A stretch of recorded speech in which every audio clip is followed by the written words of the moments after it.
निगलम में फिर से आपका एक बार स्वागत है। ये वीडियो विशेष रूप से बिहार शिक्षक बहाली से संबंधित है। आज इस वीडियो में हम जानेंगे कि नियोजन पत्र लेने के समय आवश्यक डॉक्यूमेंट क्या क्या लगेंगे तथा इसके साथ ये भी हम जानेंगे कि नियोजन करते समय आवश्यक डॉक्यूमेंट क्या क्या लगेंगे। पूरा विस्तार पूर्वक पूरा वीडियो देखिएगा बिना स्किप किए हुए, क्योंकि एक एक चीज़ हम आपको समझाएंगे भी कि क्यों इसकी आवश्यकता है और कैसे इसका इस्तेमाल आप करेंगे। और ये वीडियो बहुत डिमांड था और हमने बताया भी था आपको एक निचोड़ वीडियो हम आपको देंगे ताकि उस वीडियो के बाद कोई भी अन्य वीडियो आपको देखने की ज़रूरत नहीं पड़ेगी। तो चलिए सबसे पहले स्टार्ट करते हैं कि नियोजन पत्र लेने के समय आवश्यक डॉक्यूमेंट क्या क्या लगेंगे। यानी 25 फरवरी को अगर आपको नियोजन पत्र या अपॉइंटमेंट लेटर मिलता है आपको, तो कौन कौन से डॉक्यूमेंट आपके पास होने चाहिए, इसके अतिरिक्त आपके पास और क्या होना चाहिए। चलिए स्टार्ट करते हैं। सबसे पहले हम आपसे कहेंगे कि जब आपका चयन हुआ था तो आपको चयन पत्र मिला होगा। चयन पत्र क्या होता है, जैसे में आप कोई फॉर्म भरे होंगे, जब आपका काउंसलिंग हुआ था तो आपने एक फॉर्म भरा था। फॉर्म भरने के बाद एक छोटा सा टुकड़ा आपको मिला होगा, तो वो आपके पास होगा, तो उसको ले लीजिएगा। साथ में उसका फोटोकॉपी भी जरूर करा लीजिएगा। तो पहला जो है, सबसे पहला जो पॉइंट है, पहला नंबर जो है वो चयन पत्र का है, जिसका मूल प्रति आपके पास होना चाहिए और उसका फोटोकॉपी 2 प्रति और या 3 प्रति। इसको 3 प्रति मानिए, जहाँ जहाँ 2 प्रति लिखा गया है उसको 3 प्रति मानिए। तो चयन पत्र, मूल प्रति तथा फोटोकॉपी आपका 3 प्रति होना चाहिए। यानी चयन पत्र का मूल प्रति मतलब क्या हो गया, उसका ओरिजिनल, और फोटोकॉपी क्या हुआ, उसको जीरक्स जो उसका होता है वो 3 प्रति आपके पास होना चाहिए। इसके अतिरिक्त आपके पास जो भी शैक्षणिक है तथा प्रशैक्षणिक है उसका अंक पत्र तथा प्रमाण पत्र। अब कुछ अभ्यर्थी यहाँ पे कहेंगे कि हमारे पास प्रमाण पत्र नहीं है, प्रोविजनल हमने दिया था। तो अगर आपके पास आ गया है प्रमाण पत्र वो रखेंगे। साथ में अगर मतलब आपको लगता है कि प्रोविजनल ही है हमारे पास है तो उसको रखेंगे। तो शैक्षणिक और प्रशैक्षणिक क्या होता है, तो शैक्षणिक आपका हो गया मैट्रिक, इंटर, ग्रेजुएशन, जो भी आपके काउंसलिंग के समय डॉक्यूमेंट लगे थे वो। जैसे मैट्रिक इंटर आपने लगाया होगा तो मैट्रिक इंटर का ले लीजिए, मैट्रिक इंटर ग्रेजुएशन लगाया है आपने तो उसका ले लीजिए। उसका अंक पत्र भी और प्रमाण पत्र भी, प्रोविजनल के बारे में भी हमने बता दिया। उसका मूल प्रति रख लीजिएगा। अब यहाँ पे कुछ अभ्यर्थी ये कहेंगे कि जो भी मेरा प्रशैक्षणिक था, यानी जो भी बीएड या डीएलएड जो हमने किया है उसका ओरिजिनल जमा है, तो जो जमा है उसको जमा रहने दीजिए, जो जमा नहीं है उसका ओरिजिनल जरूर रखिएगा। तो ये हो गया मूल प्रति। फोटोकॉपी, फोटोकॉपी यहाँ 2 प्रति लिखा गया है लेकिन आप उसे 3 प्रति करेंगे। 3 प्रति में सबका फोटोकॉपी आपका। प्रशैक्षणिक भी, प्रशैक्षणिक आप कहेंगे कि कहाँ से लेके आएंगे, तो हमने बहुत पहले कहा था कि ओरिजिनल जिसका जमा हो जाता है उसका फोटोकॉपी अपने पास जरूर रखना चाहिए। तो उसका जो अपने फोटोकॉपी रखा है उसका 3 प्रति करेंगे। तो शैक्षणिक का भी और प्रशैक्षणिक का भी, मैट्रिक इंटर जो भी आपका लगा है उसका अंक पत्र, प्रमाण पत्र, और प्रशैक्षणिक का भी अंक पत्र और प्रमाण पत्र, सभी का 3 फोटोकॉपी करके अपने पास रखेंगे। इसके बाद है सीटेट या बीटेट अंक पत्र तथा प्रमाण पत्र। सीटेट बीटेट अंक पत्र में आप कहेंगे कि इसका ओरिजिनल जमा हो गया है, तो कहाँ से इसका ओरिजिनल रखें। तो अगर आपके पास ओरिजिनल जमा हो गया है तो ठीक है, लेकिन उसका फोटोकॉपी 3 प्रति में रखेंगे। कुछ अभ्यर्थी ये भी कहेंगे कि मेरा टोटल ओरिजिनल डॉक्यूमेंट जमा है, तो ठीक है, जमा है तो अच्छी बात है, अगर जमा हो गया तो अच्छी बात है, लेकिन उसका फोटोकॉपी 3 प्रति में रखेंगे। जो भी आपके डॉक्यूमेंट बताए जा रहे हैं एक एक चीज़ स्टेप बाय स्टेप बताएंगे, फिर उसका समराइज भी बताएंगे। फिलहाल एक एक करके मैं बता रहा हूँ, पूरा वीडियो देखिएगा, थोड़ा भी स्किप मत कीजिएगा, कोई भी इधर उधर का बातचीत नहीं होने जा रहा है इस वीडियो में। तो आपको समझ में आ गया कि अगर आपका ओरिजिनल जमा है तो कोई दिक्कत नहीं होने जा रहा। आपको जो भी फोटोकॉपी है उसे अवश्य रूप से रखना है। अब आपको ये करना है कि अगर आपके पास फोटोकॉपी नहीं है तो आप कैसे निकलवाएंगे वो आप जानते हैं। आगे बढ़ते हैं। आगे है 4 नंबर में, ये 3 नंबर हमने बता दिया। 4 नंबर में निवास, जाति, ईडब्ल्यूएस तथा अन्य जैसे विकलांग वगैरह जो भी आपके आवश्यक डॉक्यूमेंट काउंसलिंग के समय लगे थे, सारे डॉक्यूमेंट का मूल प्रति और फोटोकॉपी 3 प्रति आप रखेंगे। इसके अतिरिक्त आपके पास एक आईडी प्रूफ होना चाहिए। आईडी प्रूफ में आपका फ़ोटो आईडी प्रूफ होना चाहिए, जिससे पहचाना जा सके कि आप ही वो इंसान हैं। यानी अगर राज सिन्हा का कहीं मतलब काउंसलिंग हो गया है, उन्हें नियोजन पत्र चाहिए, तो उनका ऐसा आईडी प्रूफ होना चाहिए जिससे पता चल सके कि राज सिन्हा यही हैं। फ़ोटो मैच भी होना चाहिए। तो वो आईडी प्रूफ, जैसे में आधार कार्ड एग्जाम्पल के रूप में हमने लिखा भी है, आधार कार्ड, इसका मूल प्रति आपके पास होना चाहिए। इसका भी 3 प्रति होना चाहिए। इसका क्या होना चाहिए? 3 प्रति होना चाहिए। अब जो भी हमने यहाँ से यहाँ तक हमने बताया, इस सभी को प्रत्येक को 3 फोल्डर में रखें। अब यहाँ पे मैं आपको बताते चलूँ कि ये 2 फोल्डर का इस्तेमाल होता है, लेकिन आप क्या करेंगे? 3 फोल्डर में रखेंगे। यानी कैसे रखेंगे वो भी मैं बता देता हूँ। सबसे ऊपर चयन पत्र रखेंगे, उसके नीचे आप अपना पूरा एजुकेशनल डॉक्यूमेंट रखेंगे। एजुकेशनल डॉक्यूमेंट कैसे रखते हैं? तो सबसे पहले चयन पत्र हो गया, उसके बाद मैट्रिक जो होता है मैट्रिक रखेंगे, इंटर रखेंगे, ग्रेजुएशन है को ग्रेजुएशन रखेंगे, उसके बाद जो भी आपने प्रशैक्षणिक वगैरह किया है वो रखेंगे, उसके बाद आप सीटेट या बीटेट जो किया है आप वो रखेंगे। इसके बाद आप निवास जाति जो भी आय वगैरह, मतलब आय तो नहीं लगाता लेकिन EWS वगैरह जो भी आपका है वो सारे डॉक्यूमेंट लगाएंगे। लास्ट में आप आधार कार्ड का भी फोटोकॉपी लगा देंगे। तो एक एक करके सबका एक एक कॉपी एक फोल्डर में रखेंगे। तो पहला फोल्डर हमारा तैयार हो गया। इसके बाद वही चीज़ दूसरे फोल्डर में रखेंगे, फिर उसके बाद वही चीज़ तीसरे फोल्डर में रखेंगे। तीनों चीज़ क्लियर हो गया। हो सकता है कि ये स्व-अभिप्रमाणित मांगा जाए, तो 2 पे आप स्व-अभिप्रमाणित करके जरूर लेके जाइएगा। अब इसके बाद ये 3 प्रति में जब आपने रख दिया, यानी 3 प्रति मतलब 3 प्रति आपने बनाया और तीनों को 3 फोल्डर में आपने रख दिया। उसके बाद एक और फोल्डर बनाएंगे। फोल्डर कहने का मतलब क्या? एक जो आता है ना जिसमें टोटल डॉक्यूमेंट, जैसे आधा आधा खुलता है ये और बीच में टोटल डॉक्यूमेंट रख के फिर ऊपर से ढक दिया जाता है, उस तरह का फोल्डर आता है कागज़ वाला। वो पन्नी वगैरह लेके मत चले जाइएगा, पन्नी वाला जो आता है वो नहीं, फोल्डर जो होता है बंद करके वो वाला लेके जाइएगा। उसमें एक में ओरिजिनल रहेगा, बाकी 3 में आपके क्या रहेंगे? बाकी तीनों में आपके डुप्लीकेट रहेंगे, यानी फ़ोटोकॉपी रहेंगे। इसके बाद क्या रखे आपके पास क्या होना चाहिए? तो इसके अतिरिक्त आपके पास कलम होना चाहिए, सादा पेपर होना चाहिए। कलम आप 2 रख सकते हैं, सादा पेज आपके पास 2 जरूर होना चाहिए। क्या काम है सादा पेज का और कलम का? कलम आपका सिग्नेचर वगैरह करने के लिए है और सादा पेज एप्लीकेशन लिखने के लिए है। अगर वो कहेंगे तो सादा पेज पे आप एप्लीकेशन लिख दीजिएगा। एप्लीकेशन लिखने में आपको कोई दिक्कत नहीं है, तो फिलहाल मैं एप्लीकेशन के बारे में यहाँ डिस्कस नहीं करूँगा, क्योंकि अगर कोई भी वहाँ पे कैंडिडेट लिखता है उसी को देख के उतार देना होता है, यानी उसी का डुप्लीकेट आप उतार दीजिएगा। नहीं तो वो लोग भी आपको बताएंगे कि सेवा में करके किसके पास लिखना है, ये सारी चीज़ कहेंगे, उसी को देख के लिख देना होता है। तो एप्लीकेशन में ज़्यादा डरिए नहीं, निश्चित रूप से आपको कोई दिक्कत नहीं होगा। बहुत सारे अभ्यर्थी रहेंगे, वो सारे लिखते रहेंगे, आपको भी देखना है और वहाँ हड़बड़ी नहीं करना है, ज़्यादा हड़बड़ नहीं करना है, क्योंकि वहाँ जल्दीबाजी का कोई जिक्र ही नहीं है। ऐसा नहीं है कि आपको छोड़ के किसी और को दे दिया जाएगा, ऐसा कुछ नहीं है। वो नियोजन पत्र जो है वो आप ही को ही दिया जाएगा। हो सकता है कि एप्लीकेशन नहीं भी लगे, लेकिन उस समय आपको परेशान होने की आवश्यकता ना हो। आप घबराए नहीं कि ये छूट गया वो छूट गया, इसलिए एक एक चीज़ हम आपको बता रहे हैं।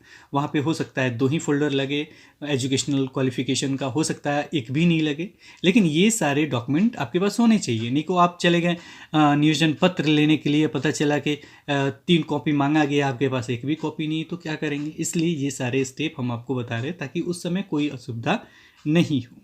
इसके अतिरिक्त आप गोंद रखेंगे अपने पास, फ़ोटो रखेंगे। फ़ोटो में कम से कम 6 फ़ोटो जरूर रखिएगा।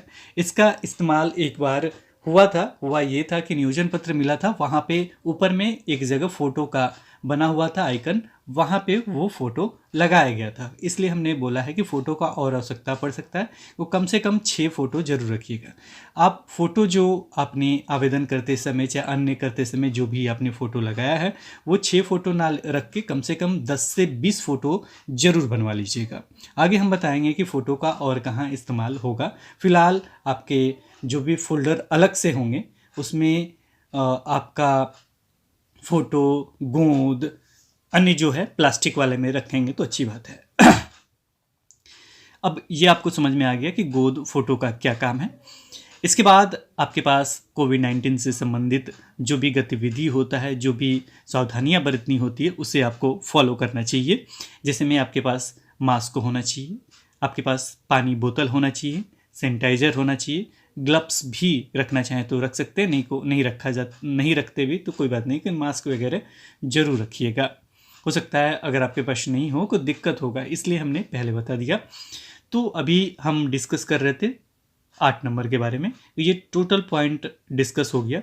इसके बाद फोल्डर जो आपने 3 बनाया है और साथ में जो ओरिजिनल बनाया है वो भी, चारों फोल्डर पे आप क्या करेंगे, सभी फोल्डर पे या 3 फोल्डर पे अवश्य रूप से ज़रूर कर लीजिएगा, या चौथे पेपर पे भी बना सकते हैं, यानी ओरिजिनल पे भी बना लीजिएगा तो अच्छा रहेगा।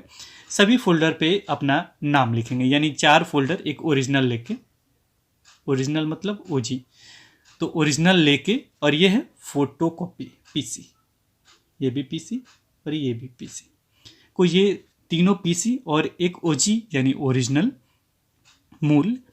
तो उस पर आप क्या करेंगे, जब फोल्डर बंद होता है तो वहाँ पे कुछ लिखने के लिए दिया जाता है, कलरफुल तो होता है लेकिन कुछ लिखने के लिए दिया जाता है। लेकिन हम आपसे कहेंगे कि सादे पेज अलग से ले लीजिएगा। ये सादा जो पेपर है ना, ब्लैंक पेज, इसके अतिरिक्त 1-2 पेज और मतलब रखे रहिएगा अपने पास अपने घर पे, और उसको क्या कीजिएगा ना, छोटे छोटे टुकड़ों में बांट दीजिएगा। यानी एक पेज को मेरे ख्याल से 2 या 4 भागों में बांट सकते हैं, देख लीजिएगा जितना बड़ा आपका फोल्डर हो उस फोल्डर में बीच में क्या लिखना है। तो उसमें आपको अपना नाम लिखना है, उसके बाद पिता का नाम लिखना है, एड्रेस लिखना है, एड्रेस में ग्राम पोस्ट वगैरह सब, पिन कोड भी, और साथ में एक वैलिड मोबाइल नंबर उस पर लिखना है। और इसे क्या करेंगे, एक सादे पेज पर लिखकर, और सबसे ऊपर जब बंद हो जाता है फोल्डर को सबसे ऊपर चिपकाएंगे, ताकि ऊपर से ही देख के पता चल सके कि ये जो फोल्डर है वो किसका है। वो नाम तुरंत देख के पता चल जाए, हाँ ये राज सिन्हा का फोल्डर है, हाँ चलिए पिताजी ये, चलिए ठीक है। आगे मोबाइल नंबर, अगर कोई दिक्कत होता है तो मोबाइल नंबर होगा तो तुरंत आपको फ़ोन कर लेंगे। वैलिड मोबाइल नंबर देने का मतलब ये मतलब वैलिड मोबाइल नंबर देना होता है। ऐसा कोई नंबर आप मत दीजिएगा, एक ही मोबाइल नंबर दीजिएगा, लेकिन ऐसा नंबर दीजिएगा जिस पे फ़ोन लग सके। ऐसा नहीं कि रिचार्ज किया ही नहीं, लगता नहीं है, स्विच ऑफ है, टावर नहीं रहता, तो ऐसा नंबर कभी मत दीजिएगा। एक ही नंबर दीजिएगा जो आपका रनिंग पीरियड में हो। अब आप समझ गए कि ये सारी चीज़ क्या क्या प्रोसेस है जो आपको करना है। मुझे नहीं लगता है कि नियोजन पत्र लेने के समय इसके अतिरिक्त और भी कोई ज़रूरत पड़ सकता है, इसके अतिरिक्त कोई भी ज़रूरत नहीं पड़ सकता। और मुझे ये भी नहीं लगता है कि इसमें और कुछ जोड़ा जाए या कम किया जा सकता है। और ये जो बीटेड सीटेड सारा चीज़ हमने जो लिखा है, ये काउंसलिंग के समय ही आपके डॉक्यूमेंट लगे होंगे। और ठीक जैसे काउंसलिंग कराते समय एक एक डॉक्यूमेंट आपने जिस तरीके से लगा के सजाया था, उसी तरीके से वहाँ कीजिएगा। अब चलिए, मान लीजिए कि ये सारी चीज़ आपने प्रोसेस कर ली है। प्रोसेस करने के बाद वो क्या करेंगे, यानी सारा डॉक्यूमेंट आपने रख लिया, तो फाइल वगैरह वो ले लेंगे, आपसे लेना होगा तो आपको पहले से नोटिस दे दिया जाएगा, लेकिन ये कार्य अभी से कर लेंगे तो अच्छी बात है। तो ये सारे कार्य कर लिए, कर लेने के बाद आपका नाम पुकारा जाएगा। नाम पुकारने के बाद आप वहाँ पे जाएंगे, मतलब जहाँ जाना होता है वहाँ जाएंगे, और उसके बाद एक फॉर्म जैसा उनके पास होगा, मतलब एक फॉर्म होगा, सारा प्रिंटेड रहेगा। और मे बी ऐसा हो सकता है, हम बोल रहे हैं जैसे होता हुआ है वो हम आपको बता रहे हैं प्रोसेस। वहाँ पे आपका नाम लिख दिया जाएगा, पिता का नाम लिख दिया जाएगा, कैटेगरी, परसेंटेज, और जो विद्यालय है वो, ये सारे डिटेल्स उसमें भर दिया जाएगा। ये सारे डिटेल्स मतलब जितना डिटेल्स आपके बारे में, जिससे पता चल सके कि आपको किस स्कूल में जाना है, आपका कैटेगरी क्या है, परसेंटेज क्या है, ये सारी चीज़ क्या है, तो वो सारी चीज़ भर देने के बाद वो आपको नियोजन पत्र वो आपको मिल जाएगा। तो ये एक आदमी का नियोजन पत्र इस तरीके से, इस प्रोसेस से आपको मिला। मुझे नहीं लगता है कि इसके अतिरिक्त आपके पास कोई भी प्रश्न बच रहा होगा। अगर कोई भी दिक्कत है कि नाम में गड़बड़ी है, ये है वो है, तो उससे संबंधित आवेदन दे दें। मुझे नहीं लगता है कि कोई दिक्कत होगा उससे संबंधित। आपने देखिए, पूरे दुनिया में सभी लोग इंसान ही हैं, मनुष्य हैं, और मनुष्य से डरने लगेगा कोई इंसान, दूसरा जो मनुष्य होता है वो बड़ा हो जाता है और नीचे वाले को दबाना शुरू कर देता है। इसलिए डरिए नहीं। आपने एफिडेविट दिया है, चाहे कुछ भी एप्लीकेशन दिया है, तो उसका रिसीविंग जरूर रखिएगा। एफिडेविट आपने लगाया है उसका रिसीविंग जरूर रखिएगा। जैसे नाम वगैरह गलत है वो लोगों को बता रहा हूँ, अगर वो सुधार हो जाता है तो ठीक है, अगर नहीं सुधार होता है तो उसका एफिडेविट वगैरह लेके रखिएगा। मेरे ख्याल से ज़्यादा दिक्कत नहीं होना चाहिए। वैसे कोशिश कीजिए, नहीं होता है तो होगा ही, निश्चित रूप से होना चाहिए। चलिए आगे बढ़ते हैं। को आपको क्या हुआ, वहाँ से आपको नियोजन पत्र मिल गया। अब नियोजन पत्र मिल जाने के बाद आप क्या करेंगे, हो सकता है दोपहर हो जाए, हो सकता है शाम हो जाए। तो देखिए 2-3 प्रोसेस होते हैं, वो मैं बता रहा हूँ। पहला प्रोसेस ये होता है, उसमें डेट भी लिखा होता है। जो नियोजन पत्र होता है ना, इस समय से लेकर इस समय तक आपको ज्वाइन करना है, ठीक है। और भी सारी डिटेल्स, बहुत सारी चीज़ें लिखा गया होता है। अब उसके बाद प्रोसेस क्या होता है ना, कुछ डॉक्यूमेंट आपको बनाने होते हैं। बनाने के बाद आपको एक आवेदन देना होता है बीओ के पास। आवेदन हम आपको बताएंगे कि कैसे कैसे क्या हो सकता है। आवेदन देने के बाद मतलब वहाँ से आवेदन देंगे, फिर वो आपको फॉरवर्डिंग करके दे देंगे, तो फिर आप स्कूल में जाएंगे और ज्वाइन कर लेंगे। यही पूरा प्रोसेस है आपका नियोजन करते समय यानी ज्वाइन करते समय। अब देखिए इसमें क्या क्या होता है, देखिए सारा चीज़ हमने लिख दिया है। अब सपोज कीजिए कि आपका क्या हुआ, नियोजन पत्र मिल गया। अब आगे का प्रोसेस सुनिए। नियोजन करते समय मतलब स्कूल, इसको समझिए स्कूल ज्वाइन करते समय, विद्यालय ज्वाइन करते समय आवश्यक डॉक्यूमेंट। सबसे पहले आपके पास नियोजन पत्र होना चाहिए। नियोजन पत्र आपका मूल प्रति में होना चाहिए, साथ में उसका फोटोकॉपी 2 प्रति या 3 प्रति, सभी का 3 प्रति ही लिखे, 3 प्रति में होना चाहिए। इसके बाद आपका जो भी शैक्षणिक तथा प्रशैक्षणिक मतलब जो डीएलएड बीएड किया वो, शैक्षणिक मतलब आपका एजुकेशनल, मैट्रिक, इंटर ग्रेजुएशन जो भी है आपने काउंसलिंग के समय कराया था, दिया था, वो सारी चीज, तथा प्रमाण पत्र, इसका अंक पत्र तथा प्रमाण पत्र, इसका मूल प्रति तथा फोटोकॉपी 2 प्रति। इसे 2 प्रति जो भी है ना, उसे 3 प्रति पढ़िएगा तो अच्छा रहेगा, क्योंकि 1 प्रति आपके पास निश्चित रूप से 1 या 2 प्रति आपके पास घर पे होना चाहिए। इसके बाद जो भी आपने सीटेट और बीटेट किया है उसका अंक पत्र तथा प्रमाण पत्र, इसका फोटोकॉपी, मूल प्रति अगर होगा तो मान लीजिए वहाँ से आपको रिटर्न, वैसे रिटर्न तो नहीं किया जाता है, लेकिन अगर मान लीजिए रिटर्न हो जाता है तो उसका मूल प्रति भी और उसका फोटोकॉपी भी 3 प्रति में। इसके अतिरिक्त निवास, जाति, EWS, चाहे जो भी इसके अतिरिक्त आपके डॉक्यूमेंट है, जैसे विकलांग वगैरह हैं तो वो सारे चीज़ का डॉक्यूमेंट, इसलिए हमने तथा अन्य लिख दिया है, वो आप समझ जाएंगे। इसका मूल प्रति तथा फोटोकॉपी और 3 प्रति, प्रत्येक को 3 फोल्डर में रखें। इसके अतिरिक्त आगे भी 2 बार हमने शायद इसको लिख दिया है, निवास, EWS, ये 5 नंबर हटा दीजिए, ये निवास, जाति, EWS वगैरह का जो भी है, इसे इसका सभी का 3 प्रति। अब इसको क्या करेंगे, 3 फोल्डर में रखना है। कितने फोल्डर में रखना है, 3 फोल्डर में। इसके अतिरिक्त एक और चीज़ है, फोटो ID प्रूफ, जैसे आधार कार्ड, इसका भी मूल प्रति और फोटो कॉपी 3 प्रति में।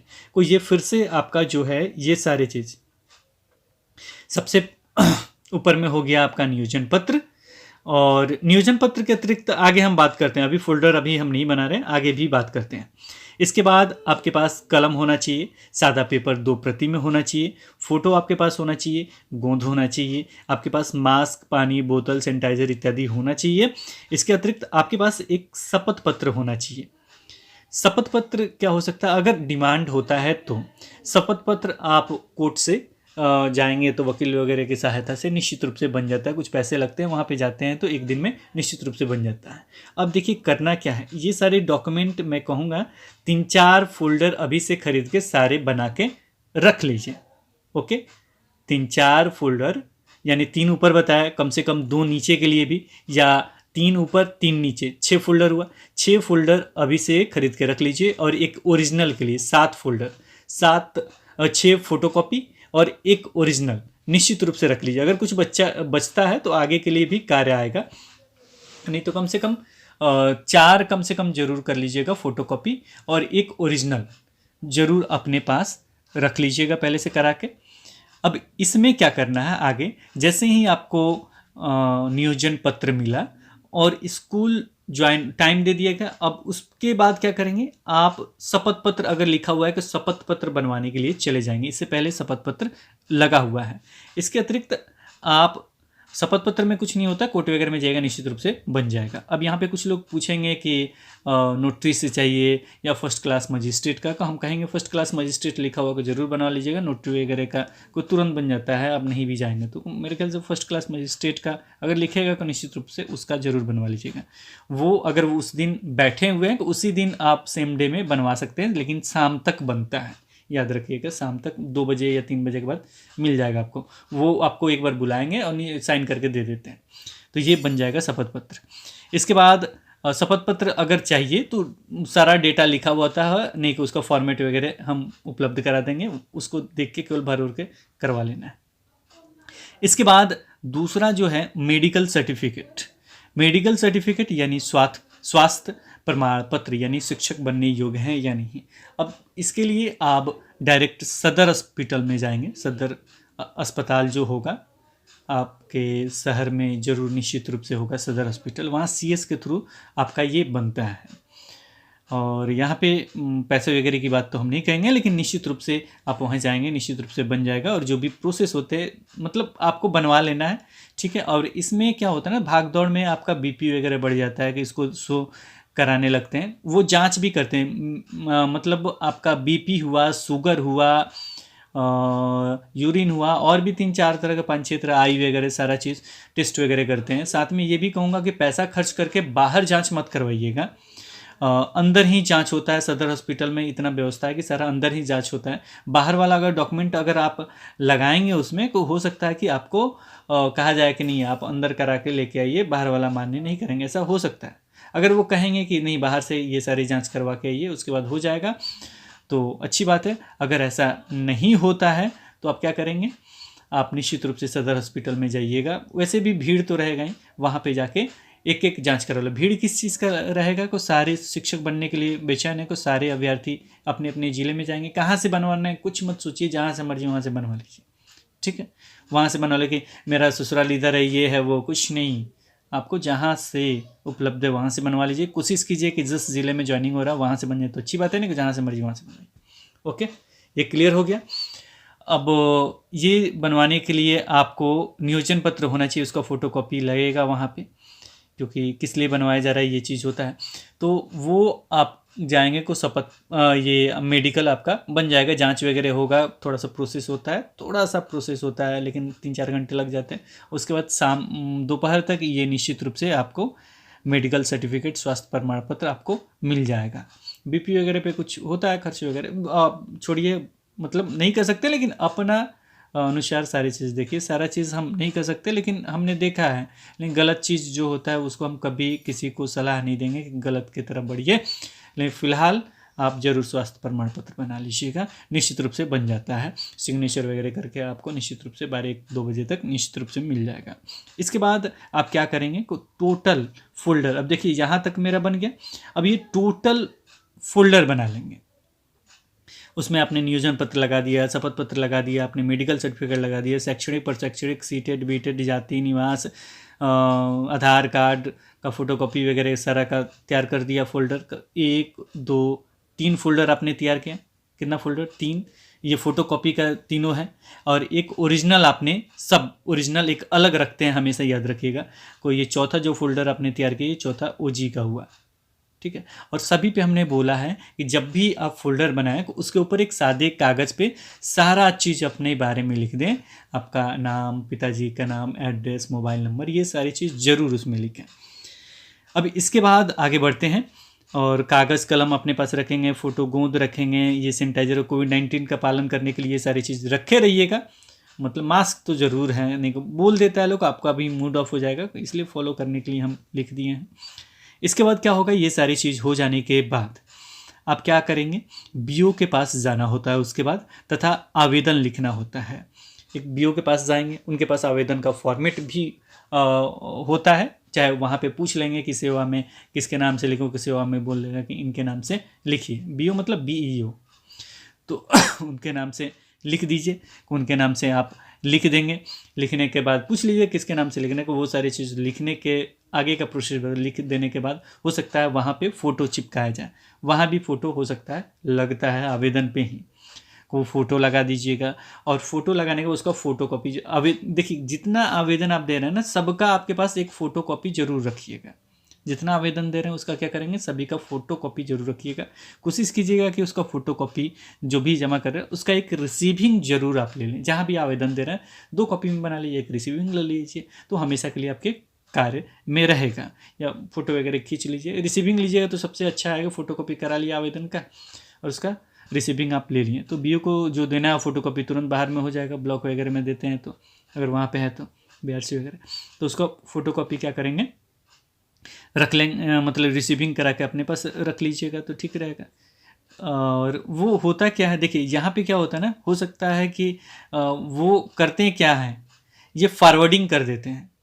मतलब एक कॉपी अपने पास इसलिए कह रहा हूँ कि हो सकता है रख लें तो ये है, नहीं तो वो फॉरवर्डिंग करते हैं, कुछ करते नहीं है, वो फॉरवर्डिंग कर देते हैं। फ़ोटो चिपका दिया जाता है और वो क्या करते हैं, फॉरवर्डिंग कर देते हैं, फॉरवर्डिंग करके आपको स्कूल में भेज देते हैं। अब स्कूल में अब जाएंगे, अब बीओ के थ्रू सारा डॉक्यूमेंट वगैरह हो गया, वो फॉरवर्डिंग कर दिया। अब क्या कर रहे हैं, स्कूल में जाके आप ज्वाइन कर रहे हैं। अब विद्यालय में गए, विद्यालय में भी आवेदन लिखना पड़ सकता है। आवेदन लिखने के बाद अगर वो कहेंगे, वैसे फ़ोटो उसमें चिपकाना नहीं पड़ता है, अगर वो कहेंगे कि उस पर भी फ़ोटो चिपकाना होगा तो चिपका दीजिएगा। उसके बाद आप स्कूल ज्वाइन कर लीजिएगा और कोशिश कीजिएगा कि जल्द से जल्द आप ये कार्य करें। आपको ज्वाइनिंग लेटर मिला, ज्वाइनिंग लेटर के बाद कुछ डॉक्यूमेंट आपको तैयार करने होते हैं, जो आपका शपथ पत्र, मेडिकल सर्टिफिकेट वगैरह होता है। उसके बाद आपने बीओ के पास गया, वहाँ आवेदन लिखा, फॉरवर्डिंग कराया, वहाँ पे फ़ोटो अगर चिपकाने के लिए कहा गया को फ़ोटो आपने चिपका दिया। उसके बाद आप जो भी फॉरवर्डिंग है वो विद्यालय में लेके गए। विद्यालय में लेके जाने के बाद जो भी आपके पास अन्य फोल्डर है वो कहेंगे तो वो सारे फोल्डर वहाँ जमा कर दीजिएगा। जमा करने के बाद मैंने आवेदन दिया, सारा डॉक्यूमेंट उनके पास जमा करने के बाद स्कूल आप ज्वाइन कर लिए, यानी विद्यालय आप ज्वाइन कर लिए। नियोजन पत्र के बारे में हमने बताया कि वहाँ विद्यालय हो सकता है आपसे पूछ के लिख दिया जाए कि हाँ ये विद्यालय है। शायद आप हमने नहीं बताया, हो सकता है आपके पास प्रश्न हो तो वो हमने बता दिया। इसके बाद चरित्र प्रमाण पत्र के बारे में चर्चा है। तो चरित्र प्रमाण पत्र बहुत पहले लगा था, बाद में लगना बंद हो गया था। अब देखिए आगे के कानून में क्या होता है। मेरे नज़र में आप लोग हंगामा नहीं करेंगे तो हो सकता है चरित्र प्रमाण पत्र नहीं लगे। हंगामा मतलब बार बार पूछेंगे लगेगा कि नहीं, लगेगा कि नहीं, तो शायद नहीं लगेगा अगर आप लोग ज़्यादा पूछेंगे। नहीं तो हो सकता है पूछ रहे हैं को निश्चित रूप से लग जाएगा। चलिए, इसके बाद जब स्कूल ज्वाइन कर लिए, हो सकता है सबसे पहला स्कूल आपने ही ज्वाइन किया है, तो आपको बहुत बहुत बधाई कि सबसे पहले आपने ये सारे कार्य करते हुए आपने ज्वाइन कर लिया है। हो सकता है ये भी कि बीओ के पास नहीं जाना पड़े, ये भी हो सकता है, लेकिन प्रोसेस यही है जो आज तक हुआ वो हमने आपको प्रोसेस समझाया। अब यहाँ पे अब क्या हुआ, ज्वाइन हो जाने के बाद आपके बाद भी और लोग आएंगे तो आप हो गए सबसे सीनियर, यानी कोई भी प्रमोशन वगैरह का चर्चा होगा तो सबसे पहले आपका होगा नाम। रजिस्टर पे जब हाजिरी बनता है ना, आपका अटेंडेंस जब बनता है तो सबसे पहले नाम आपका लिखाएगा। उसके बाद जो दोबारा आएगा ना 10 मिनट बाद ही है, उसके बाद उसका नाम लिखाएगा। उसके बाद 20 मिनट या 5 दिन 10 दिन के बाद है, उसका नाम लिखाएगा। वो सीनियर हो गए सबसे पहले, जब प्रमोशन होगा तो आपका पहले मतलब नाम आएगा। अब चलिए, अब इसके बाद आगे बढ़ते हैं। इसके बाद क्या होता है कि मतलब ज्वाइन कर लिए, ज्वाइन करने के बाद जाहिर सी बात है आपको सैलरी मिलेगी। सैलरी मिलेगी तो कैसे मिलेगी, ये भी जाहिर सी बात है, कैसे मिलेगी? क्या आपको कैश दे दिया जाएगा? बिल्कुल नहीं, आपको कैश नहीं मिलता, आपके अकाउंट में जाएगा। अब अकाउंट में जाएगा तो किस तरीके से अकाउंट में जाएगा, कौन से बैंक में जाएगा? को देखिए, बहुत सारे ज़िले ऐसे हैं ना जो एसबीआई को फॉलो करते हैं। एसबीआई का सैलरी अकाउंट होता है, कोई एसबीआई का सैलरी अकाउंट होता है। तो अगर आपके पास अकाउंट नहीं है तो जल्दी में जाके मत खुलवा लीजिए। सैलरी अकाउंट निश्चित रूप से आपका एसबीआई में अकाउंट खुलेगा। अगर नहीं भी है आपका अकाउंट, को कोई दिक्कत नहीं, आपका निश्चित रूप से एसबीआई में अकाउंट खुल जाएगा। अगर है भी तो भी कोई दिक्कत नहीं, नहीं है तो भी कोई दिक्कत नहीं है। और भड़बड़ा के अकाउंट मत खोलिएगा। ये मत कहिएगा कि हम ज्वाइन कर लिए, सबसे मतलब पहले हम ही को ज्वाइन करना है इसलिए अकाउंट भी मेरे पास होना चाहिए, ऐसा कुछ नहीं है। आराम से ही जमा कीजिए। पहले ज्वाइन कर लिए, स्कूल में विद्यालय में जाकर ज्वाइन कर लिए, उसी दिन पहला नाम आपका हो गया। सैलरी तो मिलेगा, सैलरी कब मिलेगा इसके बारे में भी चर्चा कर लेते हैं। अब यहाँ पे बैंक अकाउंट के बारे में, अब देखिए जो भी हमने फ़ोटो बोला था ना, कुछ 6 या 8 फ़ोटो बैंक अकाउंट, 6 या 8 जो भी जितना भी मांगे वो फ़ोटो लगते हैं। इसलिए हमने कहा था कि और फ़ोटो कहाँ इस्तेमाल होंगे वो मैं आपको बता दे रहा हूँ। और फ़ोटो बैंक में इस्तेमाल होंगे, जो बच जाएंगे ना फ़ोटो, 20 फ़ोटो हमने कहा था, जो बच जाएंगे 6 से 8 फ़ोटो आपको बैंक में लगेंगे। और वो फ़ोटो सारे सेम होना चाहिए जो आपने ज्वाइनिंग लेटर में, यानी जो भी अपॉइंटमेंट लेटर में आपने लगाया है वही फ़ोटो उसमें भी लगाइएगा। किस में लगाइएगा? बैंक में। वो कभी कभी मैच भी करने लगते हैं। देखिए ये प्रोसेस नहीं भी हो सकता, लेकिन कभी कभी मैच भी करने, वही इंसान है ना। हाँ हाँ ठीक है, चलो सैलरी अकाउंट में करो ये। चलो सैलरी अकाउंट में क्या फ़ायदा होता है? सैलरी अकाउंट में ये फ़ायदा होता है किसी तरह का आपको लॉस नहीं होता है, एटीएम का कार्ड का पैसा नहीं लगता है, और भी किसी तरह का प्रोसेसिंग फ़ी नहीं लिया जाता, सारा चीज़ फ्री हो जाता है। तो ये एसबीआई का ही गवर्नमेंट पेमेंट वगैरह कर रहा है, एसबीआई का अकाउंट मतलब लगता है। अगर नहीं भी है तो स्कूल का लेटर, ज्वाइनिंग लेटर का लेटर, ये सारे चीज़ जाते हैं, को निश्चित रूप से आपके क्या होते हैं, अकाउंट खुल जाते हैं, कोई दिक्कत आपका नहीं होता है। ठीक है, कोई अकाउंट नहीं भी है कोई दिक्कत नहीं, अगर है तो भी आप उस अकाउंट में पैसा ले सकते हैं। एक स्कूल की तरफ से या जो भी ज्वाइनिंग लेटर वो सारी चीज़ लगा के उसको कन्वर्ट कर दिया जाता है सैलरी अकाउंट में। सैलरी अकाउंट में कन्वर्ट होती है, आपको 2-3 फ़ायदे मिल जाते हैं। प्रोसेसिंग फ़ी वगैरह जो भी एसबीआई में 147 रुपये कुछ पैसे वगैरह लगते हैं, ये सारी चीज़ नहीं लगेंगे। 147-48 जो भी हो, 50 से कुछ कम है, 150 से कुछ कम रुपये हैं, तो वो सारी चीज़ नहीं लगेंगे। अब ये आपका क्या हुआ, अकाउंट खुल गया। अब उसमें पैसा कब से आना शुरू हो जाएगा? तो देखिए पहला जो मंथ होता है, पहला सैलरी होता है, वो थोड़ा प्रोसेस के बाद मिलता है, वो मतलब लंबा प्रोसेस होता है। अब ज़्यादा लोग ज्वाइन करते हैं तो बहुत ज़्यादा दिक्कत नहीं होता है, 1-2 लोग ज्वाइन करते हैं तो ज़्यादा दिक्कत होता है, लेकिन ज़्यादा लोग ज्वाइन करते हैं तो उतना दिक्कत नहीं होता है। लेकिन फिर भी ईपीएफ वगैरह सारा चीज़, ये कागज़ वगैरह, ईपीएफ वगैरह अकाउंट वगैरह भी सब खुलेगा, लेकिन आराम आराम से ये हो जाता है। कोई ये उतना लेंदी होते हुए भी, मतलब ज़्यादा लेंदी भी नहीं, उतना होते हुए भी आराम से हो जाता है, क्योंकि सारे लोगों को साथ में करना होता है, को थोड़ा फॉर्म वगैरह भरना होता है, को वो आराम से भरा जाता है। कोई भी दिक्कत होगा तो आगे बताएंगे ही हम। तो इस तरह का ईपीएफ वगैरह वगैरह कटता है, इसका अकाउंट वगैरह कैसे खुलता है, चाहे पहले से आपका है तो उसमें हो जाएगा सारा चीज़, किसी भी तरह का कोई दिक्कत नहीं होता है। अब पैसा कब आएगा? तो पहला जो मंथ होता है उसके बाद रेगुलर हो जाएगा, यानी 1 मंथ या 2 मंथ के अंदर निश्चित रूप से आपको सैलरी मिल जाता है। अब नहीं मिला किसी वजह से 2 या 3 मंथ कभी कभी हो जाता है, लेकिन 3 मंथ से ज़्यादा आगे चल के नहीं होगा। लेकिन पहला मंथ का जो सैलरी है, पहले महीने का जो सैलरी है, जो अमाउंट है जो भी, वो थोड़ा लेट से मिलता है, लेट से मिलेगा, लेकिन जो भी जोड़ के होता है ना 3 मंथ या 4 मंथ का, वो आपको मिल जाएगा। अब लेट से मिलने का वेरिफिकेशन वगैरह, फिर जाना आना, ये सारी चीज़ के कारण, कागज़ को आगे बढ़ाना वगैरह सारा चीज़ प्रोसेस के कारण देर लगता है। अब इसके लिए आपको क्या करना होता है, इंतज़ार करना होता है। इसलिए हम हमेशा कहते हैं कि कम से कम 6 मंथ या 8 मंथ का पैसा आपके पास रखिएगा, नहीं तो ऐसे भी बेरोजगार हैं को जैसे चल रहा वैसे ही चलेगा 6 से 8 मंथ। तो वो अपना व्यवस्था करके जरूर रखिएगा, और स्कूल में डेली जाइएगा, बच्चों को अच्छे से पढ़ाइएगा। निश्चित रूप से आपका सैलरी मतलब 3, 4, 5, 6, 8 मंथ मैक्सिमम 1.5 साल के अंदर निश्चित रूप से मिल जाएगा। उसके बाद हमेशा आपको पैसा मिलना स्टार्ट हो जाएगा। हो सकता है 3 मंथ के अंदर ही मिल जाए, पॉजिटिव रहना चाहिए। तो ये हो गया पूरा प्रोसेस, आपके अकाउंट में पैसा आना शुरू हो जाएगा। आप शिक्षक बन गए, जो पड़ोसी होंगे आपको मास्टर साहब या सर जी, जो भी होता है वो आपको कहना स्टार्ट कर देंगे। आप भी बच्चों से प्यार करेंगे, अच्छे से पढ़ाएंगे, को वो भी आपको सर सर कहेंगे, ये सर अच्छा पढ़ाते हैं, ये करते हैं, वो करते हैं, सारा चीज़ ये कहेंगे। तो ये प्रोसेस है पूरा स्कूल में ज्वाइन होने का। अब इसके साथ एक नोट हमने लिखा है कि सभी का फ़ोटोकॉपी अपने पास अवश्य रखें। जितना भी आपको डॉक्यूमेंट मिलता है या जो भी आप जमा करते हैं, सारा का एक फ़ोटोकॉपी आपके पास अवश्य रूप से होना चाहिए। कब किसका कब आवश्यकता, मतलब कब किस चीज़ का कब आवश्यकता पड़ सकता है, कोई ठिकाना नहीं है। इसीलिए सभी का फ़ोटोकॉपी अपने पास अवश्य रखें। इसके अतिरिक्त मुझे नहीं लगता कि कोई भी प्रश्न बच रहा होगा। कोई भी दिक्कत, कोई भी परेशानी है तो उस परेशानी के लिए निदान कौन करेगा? हम नहीं करेंगे, वो इंसान करेगा जिसके पास वो गलती अवेलेबल है। जैसे आप लोग हमेशा पूछते हैं कि जो एनआईसी पे है वहाँ गलत है, जो एनआईसी पे डालता है, जो डीईओ जो भी अदर हैं उससे रिलेटेड डीपीओ वगैरह, उनसे मिलिए। अगर आपका एजुकेशन साइट पे है, जो भी सचिवालय में बैठते हैं उनसे मिलिए, कम से कम वहाँ जमा करके रिसीविंग तो ज़रूर ले लीजिए कि हमने दिया था आवेदन। इसके अतिरिक्त कोई अन्य दिक्कत नहीं होगा। सारे लोग दुनिया में इंसान ही हैं, सभी लोग कार्य को फॉलो करते हैं। और ये सारे डॉक्यूमेंट बताने का मुख्य रीज़न क्या था, समझाने का या बताने का, ताकि आप नियोजन पत्र लेते समय किसी भी तरह का परेशान नहीं हो। सारा चीज़ है मेरे पास, मांगिए ना, क्या मांगते हैं, खुशी खुशी आप ज्वाइन करें। और उसके बाद जब स्कूल में, जब विद्यालय में जब ज्वाइन कर रहे हैं, उस समय आवश्यक डॉक्यूमेंट हमने क्यों बता दिया, ताकि क्या प्रोसेस होता है, किस तरीके से गए आप विद्यालय में, वो आप जान जाएंगे, को तेज़ी से आप विद्यालय में चले जाएंगे। जिस दिन आपका अटेंडेंस शुरू हो जाएगा, समझिए कि आपका पैसा उस दिन से मिलना शुरू हो गया। अकाउंट वगैरह का भी कोई चिंता मत कीजिएगा, अकाउंट वगैरह के बारे में भी हमने विस्तृत रूप से बता दिया है। अगर ये वीडियो पसंद आया तो क्या करेंगे, लाइक बटन जरूर दबाएंगे, क्योंकि बहुत मेहनत से बनता है वीडियो। और इसके साथ ही आपसे ये भी ज़रूर कहेंगे कि अन्य अभ्यर्थियों के पास भी ज़रूर शेयर करेंगे, और नए इस चैनल पे सब्सक्राइब कर लीजिएगा। और भी कोई परेशानी है तो बताइए, उससे संबंधित वीडियो हम जरूर विस्तृत पूर्वक लेकर आएंगे।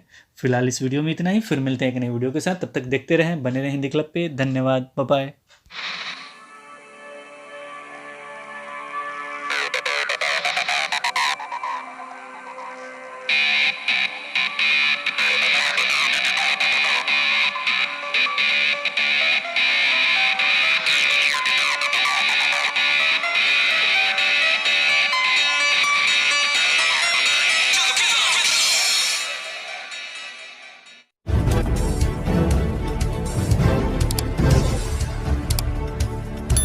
सब्सक्राइब कीजिए हिंदी क्लब को, दबाइए इस बेल आइकॉन को ताकि हमारा वीडियो आपको मिले सबसे पहले। शेयर करें अपने दोस्तों के साथ ताकि वो भी इसका लाभ उठा सके। ये सब बिल्कुल फ्री है।